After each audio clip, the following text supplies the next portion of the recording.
Ya,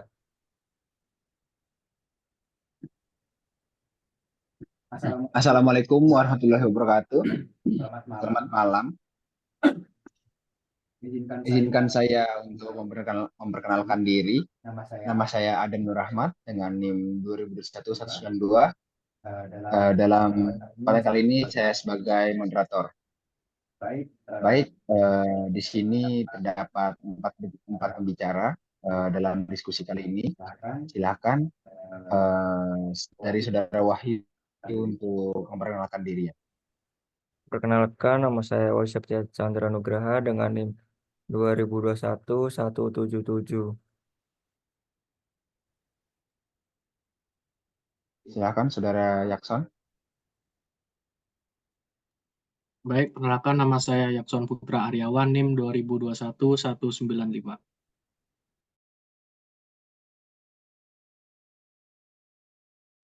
Ya, terima kasih moderator. Perkenalkan nama saya Raffi Firadio Fadila dengan NIM 2021-186. Nama saya Ahmad Zaki Erlangga, NIM 2021-200.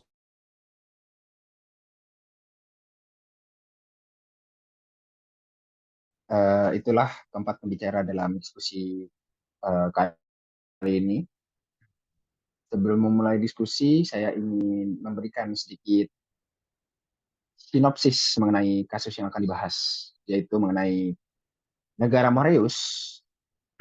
Terdapat sebuah rezim berkuasa, yaitu tentara pemberontak Mogu-Mogu, yaitu suku asli yang diketuai oleh Mazer, yang menduduki istana kepresidenan dan memaksa Presiden Moreno yang berasal dari suku campuran yang merupakan presiden di dalam negara Moreus itu untuk mengundurkan diri dan memberikan kekuasaan kepada jenderal tertinggi pada angkatan perang negara Moreus yang berasal dari Mogu-Mogu, yaitu Jenderal Beryl Glass. Untuk mendapatkan kekuasaannya, suku asli atau pemberontak Mogu-Mogu itu akan mengancam akan mengeksekusi keluarga dan sandera yang ada dalam tawanan pemberontak Mogu-Mogu.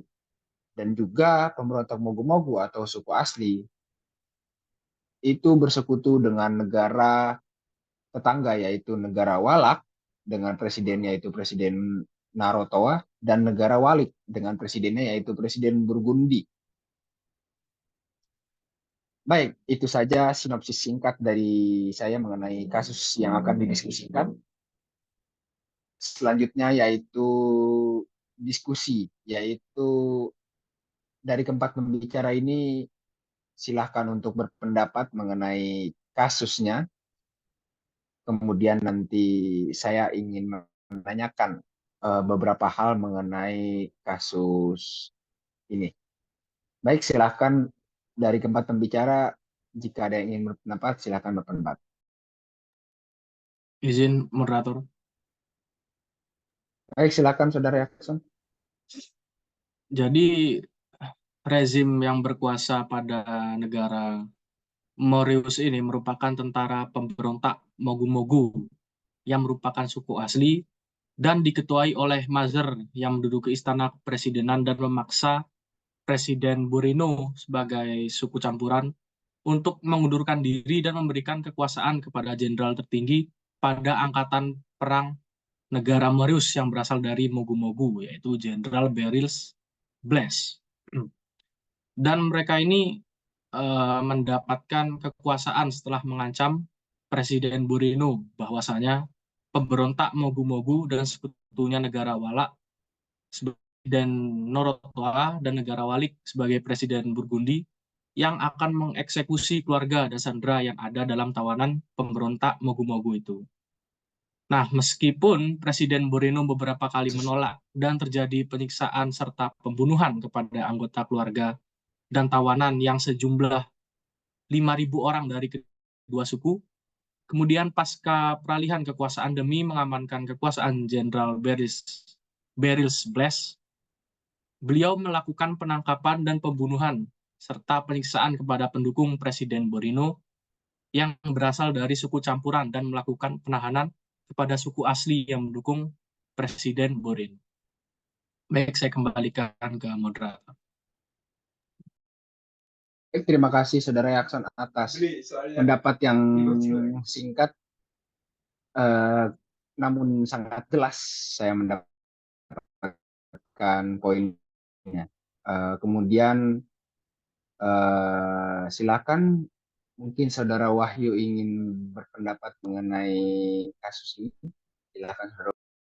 Baik, terima kasih moderator. Saya akan berargumen tentang konflik ini. Di negara Mauritius membawa dampak serius terhadap hak asasi manusia, stabilitas politik, dan perdamaian di wilayah tersebut. Pemberontakan Mogu-Mogu di bawah pimpinan Mazur berhasil menggulingkan Presiden Boreno dengan menggunakan taktik ancaman terhadap keluarga dan sandra. Jenderal Beris Blas, pemimpin militer Mogu-Mogu, kemudian mengambil alih kekuasaan dan menerapkan represi yang kejam terhadap pendukung Presiden Boreno dan suku asli. Kejahatan yang terjadi dalam konflik ini mencakup pelanggaran hak asasi manusia, diskriminasi etis, kejahatan terhadap kemanusiaan, dan pelanggaran hukum perang. Pemerintahan baru yang didominasi oleh militer Mogu-Mogu melakukan penangkapan sewenang-wenangnya, penyiksaan, dan pembunuhan terhadap ribuan orang yang dianggap sebagai ancaman terbaru terhadap rezim baru. Saya menjelaskan adanya pergolakan politik. Pemberontakan Mogu-Mogu yang dipimpin oleh Mazur menghasilkan penggulingan Presiden Boreno. Ancaman terhadap keluarga dan sandera digunakan sebagai taktik mencapai tujuan ini. Yang kedua, rezim secara represif. Saya jelaskan, pemimpin militer Mogu-Mogu mengambil alih kekuasaan dan mendirikan pemerintahan baru yang didominasi oleh militer. Represi yang kejam dilakukan terhadap pendukung Presiden Boreno dan suku asli yang menentang rezim baru. Yang ketiga, adanya pelanggaran hak asasi manusia. Saya jelaskan dalam pelanggaran hak asasi manusia dengan melakukan penangkapan sewenang-wenangan, penyiksaan, dan pembunuhan terhadap individu yang dianggap sebagai ancaman terhadap rezim. Tindakan semacam itu menciptakan ketidakamanan dan kekacauan di masyarakat. Yang keempat, diskriminasi etis. Saya menjelaskan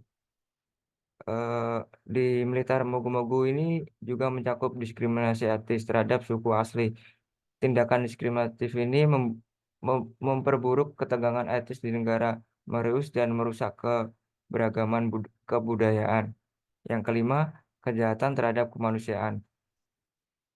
Pelanggaran hukum peran dan kejahatan terhadap kemanusiaan terjadi di konflik ini mencakup tindakan pembunuhan massal, penyiksaan sistematis, dan penahanan tanpa proses hukum yang adil. Kejahatan semacam ini menciptakan kondisi yang tidak manusiawi dan bertentangan dengan norma-norma internasional. Yang keenam, krisis kemanusiaan. Dampak dari konflik ini menciptakan krisis kemanusiaan dengan ribuan orang menjadi korban. Masyarakat sipil termasuk perempuan, anak-anak, dan kelompok rentan lainnya terpapar resiko yang sangat tinggi dan menghadapi kondisi hidup yang sangat sulit. Yang ketujuh, ini tanggapan internasional. Komunitas internasional kemungkinan besar akan mengancam tindakan brutal ini dan meminta tindakan segera untuk mengakhiri kekerasan dan mengambilkan demokrasi serta asasi manusia di Mauritius. Sekian argumen saya kembalikan kepada moderator. Baik, terima kasih Saudara Wahyu dan Saudara Yakson telah berpendapat mengenai kasus ini. Kemudian saya ingin menanyakan kepada Saudara Arafi terlebih dahulu. Menurut Saudara Arafi, dari pendapat yang telah disampaikan oleh Saudara Wahyu dan Saudara Yakson, menurut Saudara itu kejahatan, termasuk kejahatan jenis apa dalam kasus ini, dan siapa yang harusnya bertanggung jawab dalam kasus ini? Baik, silakan Saudara Arafi untuk menjawab.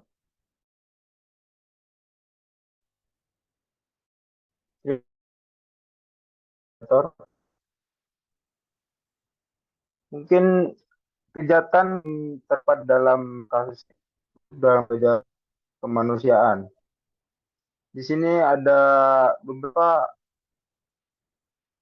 kejahatan yang termasuk dalam kejahatan kemanusiaan ini. Yang pertama, pembunuhan massal dan pemberontak pasukan Maurice Jenderal Beres terlibat dalam peran massal dan penyiksaan terhadap anggota keluarga kawanan dari campuran dan Sukasli. Yang kedua ada ancaman dan eksekusi terhadap sandera. Ancaman terhadap keluarga dan sandera menjadi cara yang sangat tidak manusiawi untuk mencapai tujuan politik, melanggar prinsip hukum perang dan hak asasi manusia. Dan yang ketiga ada penahanan sewenang-wenang. Setelah peralihan kekuasaan, Jenderal Berisles melakukan penangkapan dan penahanan sewenang-wenang terhadap pendukung Presiden Borno dari suku campuran dan suku asli yang mendukung presiden sebelumnya. Untuk tanggung jawabnya ada dua menurut saya. Yang pertama ada pemberontak dan Jenderal Berisles. Itu pemimpin pemberontak Mazhar harus bertanggung jawab atas kebijakan kekerasan yang dijalankan oleh pasukannya. Dan untuk Jenderal Berisles sebagai penerima kekuasaan harus bertanggung jawab atas tindakan represif yang dilakukan oleh pasukan Marois. Dan yang kedua itu ada negara Marois dan pemimpin suku lainnya. Itu ada negara Marois harus membawa pemberontak dan pasukan militernya yang terlibat dalam kejahatan tersebut ke pengadilan untuk diadili.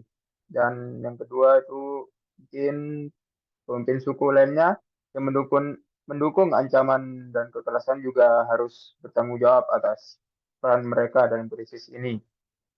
Mungkin itu saja pendapat dari saya.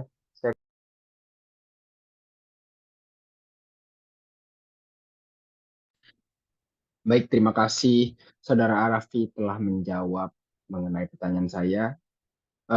Kemudian saya ingin menanyakan kepada Saudara Zaki, mungkin dari Saudara Zaki ada perbedaan pendapat mengenai jenis apa kejahatan tersebut dan siapa yang harus bertanggung jawab. Silakan Saudara Ahmad Zaki. Baik, terima kasih moderator. Seperti yang kita lihat dalam kasus tersebut terjadi, bisa dibilang makar. Ada sebuah tentara pemberontak dari Mogu-Mogu suku asli yang diketuai oleh Mazhar dan Jenderal Beryl Blas. Saya setuju dengan Saudara Arafi bahwasannya kejahatan tersebut termasuk crimes against human atau kejahatan kemanusiaan. Nah, semua kejahatan-kejahatan tadi yang dijelaskan oleh saudara moderator sudah masuk dalam unsur kejahatan kemanusiaan yang ada pada pasal 7 ayat 1 Statuta Roma, di mana unsur kejahatan kemanusiaan itu mencakup pembunuhan, pemusnahan, perbudakan, deportasi atau pemindahan paksa penduduk, penyiksaan, dan penghancuran kemanusiaan lainnya. Selain itu, kejahatan kemanusiaan juga mencakup pengusiran dan pemindahan penduduk secara paksa, perampasan kemerdekaan, dan penghancuran kebebasan fisik dengan melanggar aturan hukum dasar. Sana telah terjadi banyak kasus HAM berat, bisa dibilang HAM berat, karena terjadi eh, apa namanya penyiksaan, pembunuhan kepada anggota keluarga dan tawanan 5.000 orang dari kedua suku.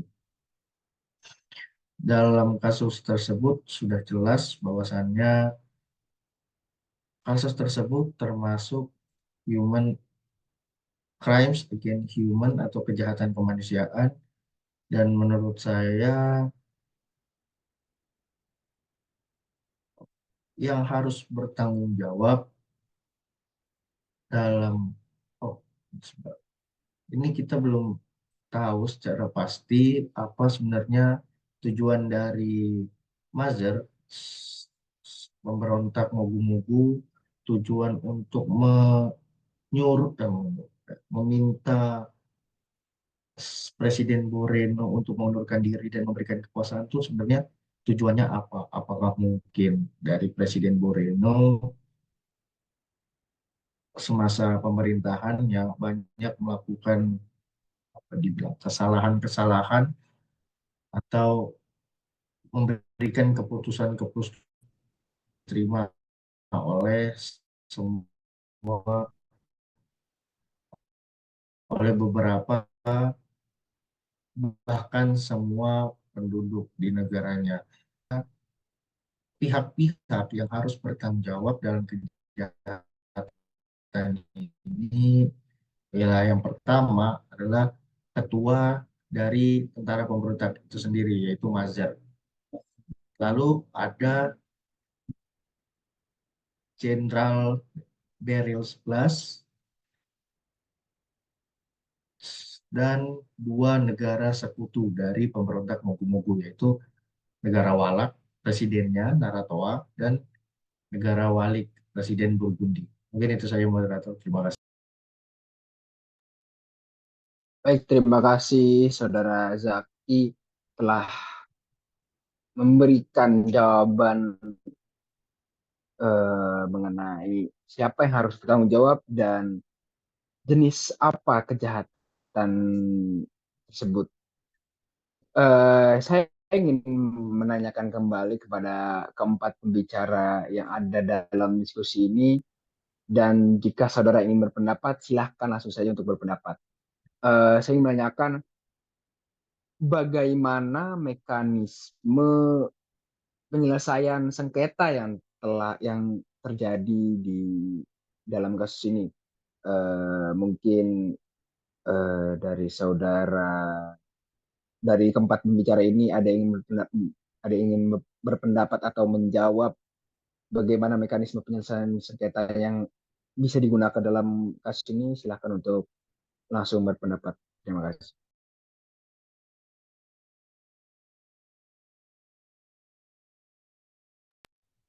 Izin moderator. Baik, silakan Saudara Yakson. Karena kasus itu tuh termasuk kejahatan kemanusiaan ya.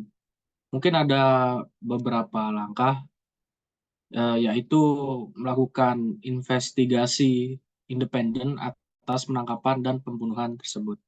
Kemudian badan independen atau lembaga HAM internasional pun juga dapat ditugaskan untuk menyelidiki kasus tersebut secara cermat dan mengumpulkan bukti serta mendokumentasikan pelanggaran yang terjadi. Jika pada kasus tersebut terdapat cukup bukti-bukti yang kuat, kasus tersebut itu dapat diserahkan kepada pengadilan nasional ataupun internasional.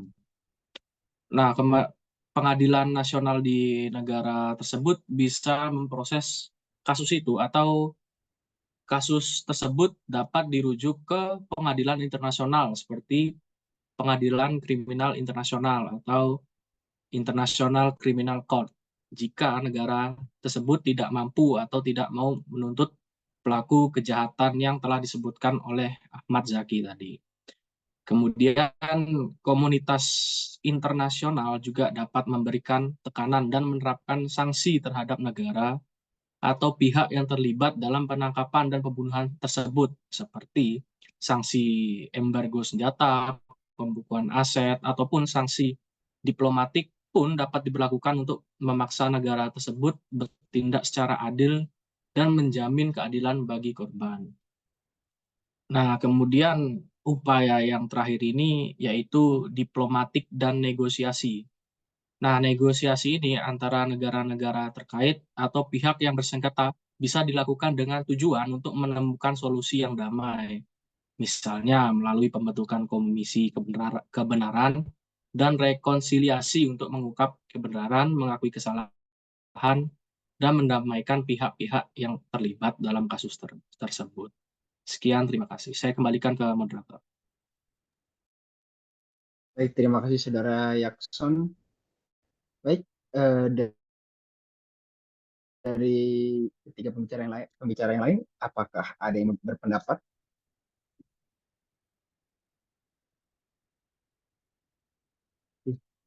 Izin moderator ingin berpendapat. Baik, silakan Saudara Raffi. Kasus ini melibatkan serangkaian pelanggaran hak asasi manusia kan, dan tindakan kejam selama peralihan kekuasaan di negara Mauritius. Penyelesaian sengketa dalam situasi semacam ini memerlukan pendekatan yang cermat dan serius terhadap keadilan. Ada beberapa mekanisme penyelesaian sengketa yang mungkin diterapkan dalam kasus ini, yang mungkin saya ketahui ya. Yang pertama ada pengadilan internasional, seperti Saudara Jackson jelasin barusan. Menurut saya, pengadilan kejahatan internasional dapat diajukan ke pengadilan internasional untuk kejahatan perang dengan mengajukan tuduhan terhadap individu seperti Mazhar dan Jenderal Baris Blas atas pelanggaran hak asasi manusianya dan tindakan kejam. Dan ada pengadilan hak asasi manusia melibatkan pengadilan regional atau internasional yang memiliki yurisdiksi dalam kasus pelanggaran hak asasi manusia. Yang kedua ada mediasi dan diplomasi.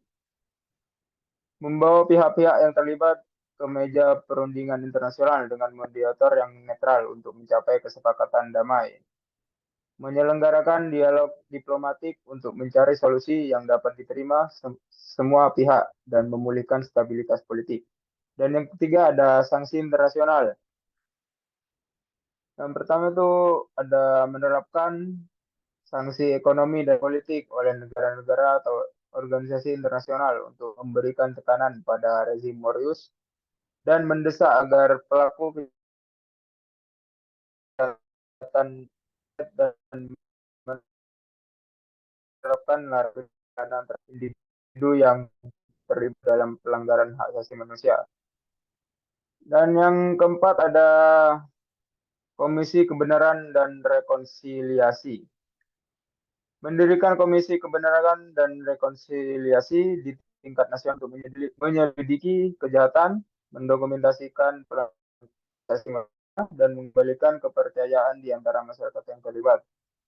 Dan ada memfasilitasi proses rekonsiliasi dan mendukung kebijakan pemulihan dan rehabilitasi.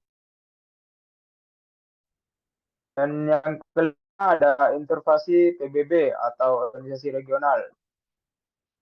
Sini ada minta intervensi PBB atau organisasi regional untuk menyelidiki dan mengawasi serta memberikan bantuan dalam proses rekonsiliasi dan rekonstruksi. Ada menetapkan misi perdamaian atau pasukan perdamaian untuk memastikan keamanan dan mendukung upaya perdamaian. Dan yang terakhir ada pendekatan humanitarian. Memberikan bantuan kemanusiaan kepada korban konflik untuk membantu mereka menyelenggarakan progresi untuk membantu masyarakat yang terpengaruh memulihkan kehidupan mereka. Tetapi semua yang sudah saya beri contoh ya, penting untuk mencatat bahwa mekanisme penyelesaian sengketa harus diarahkan pada pencapaian keadilan, memulihkan perdamaian, dan memastikan bahwa pelanggar hak asasi manusia diadili. Kombinasi beberapa pendekatan ini mungkin diperlukan untuk mencapai hasil yang paling dalam kasus yang kompleks seperti ini. Mungkin itu saja kepada moderator. Baik, terima kasih Saudara Arafi terkait penjelasannya yang sangat panjang dan jelas tadi. Kemudian dari Saudara Zaki dan dari Saudara Wahyu, apakah ada pendapat yang ingin menguatkan atau mungkin Saudara ingin menyanggah dari pendapat-pendapat dari Saudara Jackson dan Arafi? Baik, silahkan Saudara Zaki dan Wahyu jika ada yang ingin ditanggapi atau ingin menguatkan pendapat dari kedua pembicara tadi? Mungkin ya, menurut saya sudah setuju dengan pendapat kedua pembicara hari ini, ada Yaksen dan Arafi. Menurut saya sudah tidak ada yang perlu ditambahkan lagi dan cukup kedua saudara tersebut. Setuju dengan Dari Saudara Wahyu, apakah ada yang ingin ditambahkan, ada yang ingin disanggah dari pendapat-pendapat ketiga pembicara tadi? apa yang dikatakan. Baik, terima kasih moderator. Saya akan menambahkan bagaimana cara penyelesaian sengketanya dalam konteks konflik di negara Moreus ini. Eh, dalam konteks konflik di negara Moreus memerlukan pendekatan holistik dan melibatkan berbagai mekanisme, baik di tingkat nasional maupun internasional. Pertama-tama, negosiasi diplomatik dapat menjadi alat utama untuk mencapai kesepakatan damai. Pemerintah-pemerintah terlibat dalam perundingan untuk menyelesaikan sengketa, baik melakukan mediasi pihak ketiga atau dialog langsung antara pihak yang bersengketa. Proses ini mungkin memerlukan keterlibatan mediator internasional yang dapat membantu meredakan ketegangan dan memfasilitasi kesepakatan yang dapat diterima oleh semua pihak. Selain itu, pengadilan nasional dapat digunakan sebagai mekanisme untuk menangani pelanggaran hukum nasional. Pihak yang merasa dirugikan dapat mengajukan gugatan di pengadilan setempat untuk mencari keadilan. Namun, dalam kasus pelanggaran hak asasi manusia atau kejahatan kemanusiaan yang melibatkan kekuasaan pemerintah, pengadilan internasional seperti Mahkamah Internasional atau Pengadilan Pidana Internasional mungkin perlu dilibatkan. Sanksi internasional juga dapat menjadi alat yang efektif untuk mengekang perilaku yang melanggar hukum. Dalam komunitas internasional dapat memberlakukan sanksi ekonomi, politik, atau militer sebagai tekanan terhadap pihak yang terlibat dalam pelanggaran hak asasi manusia. Sanksi ini dapat memaksa perubahan perilaku dan merangsang dialog untuk mencapai solusi yang baik. Selain itu, intervensi humaniter atau pemeliharaan perdamaian oleh organisasi internasional atau aliansi regional dapat diperlukan untuk melindungi warga sipil dan mendukung upaya transisi menuju pemerintahan yang lebih stabil dan demokratis. Proses rekonsiliasi nasional juga penting untuk membangun kembali hubungan antara kelompok yang berselisih, melibatkan dialog terbuka, keadilan transisional, dan usaha-usaha dan untuk memperkuat perdamaian dan toleransi. Terima kasih moderator telah kasih kesempatan buat saya yang menambahkan penyelesaian sengketa dalam konteks di negara Belarus ini. Terima kasih, saya kembalikan kepada moderator. Baik, terima kasih Saudara Wahyu atas pendapat yang menguatkan dan beberapa menambahkan tata cara mekanisme dalam penyelesaian sengketa dalam kasus ini.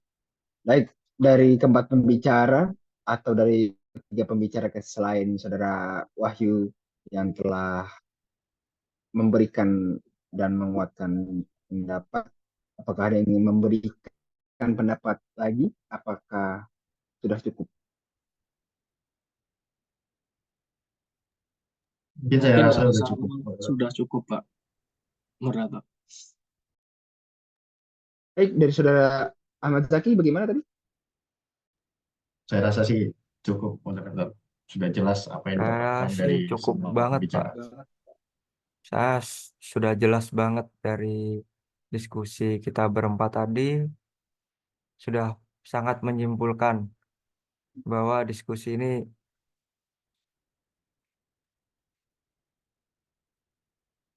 sangat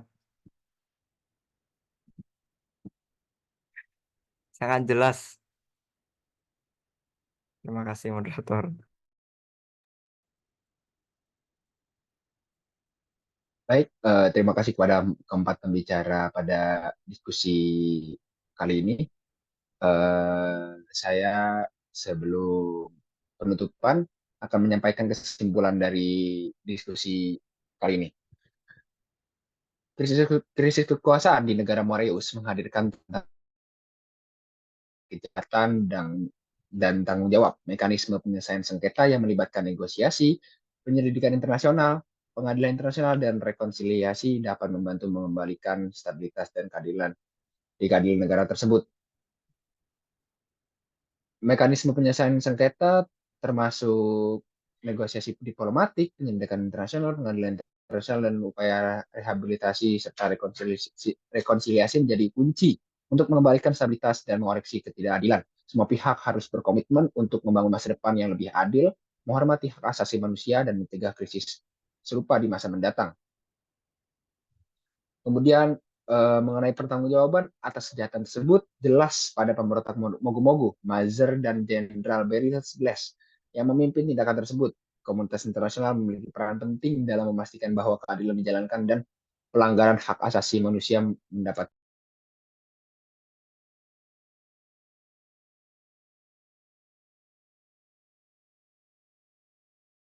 Dari saya, terima kasih kepada empat pembicara yang telah hadir dan menyempatkan waktu untuk